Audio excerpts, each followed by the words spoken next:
RTI Live News. Ask for right. పేదవారికి విద్యనే ఆయుధమని DSP Madas Veeraiah ఆదివారం అన్నారు. వెంకటేశ్వర డిగ్రీ కళాశాలలో పూర్వ విద్యార్థుల ఆత్మీయ సమ్మేళనం జరిగింది. ఈ కార్యక్రమానికి అదే కళాశాలలో చదువుకున్న విద్యార్థిగా పాల్గొని ప్రసంగించారు. చదువుతోనే పేదవాడు ఉన్నత శిఖరాలను అధిగమిస్తాడన్నారు. నేను నిరుపేద కుటుంబం నుంచి వచ్చి అన్ని కష్టాలను అధిగమించి చదివే ఆయుధంగా స్వీకరించి సమాజంలో నిలబడ్డానని తెలియజేశారు.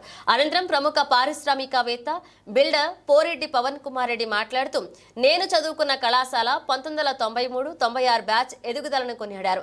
ఈ సందర్భంగా పూర్వ విద్యార్థులు వారి సందేశాన్ని తెలియజేశారు.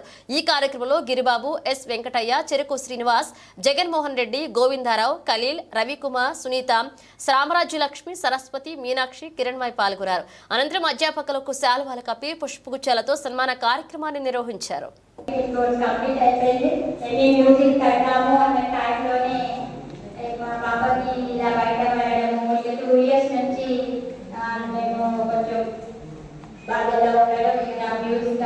పక్కన పడేసిన నాకు చిన్నప్పటి నుంచి కూడా సంగీతం, భరతనాట్యం అంటే చాలా ఇష్టం. క్లాసికల్ మ్యూజిక్ కానీ క్లాసికల్ డ్యాన్స్ కానీ ఇక ఇప్పుడు ఈ వయసులో నేర్చుకోవడం అంటే డ్యాన్స్ కష్టంగా, కానీ మ్యూజిక్ అయితే లైఫ్ లాంగ్ లైఫ్ టైం నేను నేర్చుకుంటూనే ఉంటాను.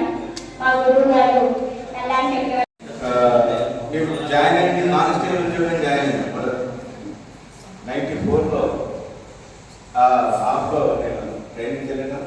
సెకండ్ ఇయర్ ఎగ్జామ్స్ రాయాను. ఫైనల్ ఇయర్కి నేను యూనివర్సిటీ పర్మిషన్ తీసుకొని BA ఇంగ్లీష్ లిటరేచర్ కంప్లీట్ చేసిన తర్వాత ఇక కానిస్టేబుల్ ఉద్యోగం ఇబ్బంది అనిపిస్తుంది రోజుకు. ఇంతకంటే బెస్ట్గా ఆఫీసర్గా బాగుంటుందనే ఆలోచనతో నేను మళ్ళీ తిరిగి కోచింగ్ తీసుకొని చదువుకోవడం కొంచెం ఎఫర్ట్ చేసి 98లో నేను రిజర్వ్ సర్వీస్ జాయిన్ అయిన తర్వాత